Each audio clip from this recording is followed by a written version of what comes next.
आज माझ्या weight loss जर्नीला 22 दिवस झाले. गुड मॉर्निंग, स्वागत आहे तुमचं माझ्या मिनी ब्लॉगमध्ये. सकाळी काही भूकच नव्हती, पण म्हटलं चला नाश्ता स्किप करू नाही म्हणून फ्रूट खाले. 2-3 फ्रूट वेगवेगळ्या प्रकारचे मिक्स केले आणि खाले. आणि 8 दिवसात आपलं चॅलेंज आता कंप्लीट होणार आहे. बघू रिझल्ट काय भेटते. खूप चुका झाल्या पण मी कन्सिस्टन्सी ठेवली. बघू आता काय रिझल्ट येते ते. निवांत फ्रूट खाले आणि जेवण 1 वाजता केलं. हरभऱ्याची उसळ होती, 1 भाकरी आणि गवारच्या शेंगा, असं निवांत जेवण केलं. आणि आज अर्धीच भाकरी घेतली होती एक, पण अर्धीच खाली. निवांत बसून जेवण केलं.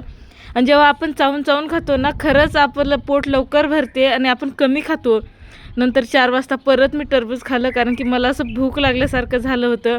आणि वॉक घेऊन आली तर थकून गेली होती म्हणून पाणी पिलं. इथं लाईट गेलेली होती, निवांत बसून पाणी पिलं. चॅनलवर नवीन असाल तर सबस्क्राईब नक्की करा. रात्रीच्या जेवणात चिकन आणि चपाती होती, पण मी चिकन काय खाल्लं नाही, खूपच ऑइल होतं त्याच्यामध्ये. मी पापडाची चटणी बनवली आणि खाली. भूकही नव्हती गेली, आज पोटच नव्हतं भरलं, पण एवढं ऑइली बघून मूडच गेला. चला आजच्यासाठी एवढंच होतं. भेटूया उद्याच्या ब्लॉगमध्ये.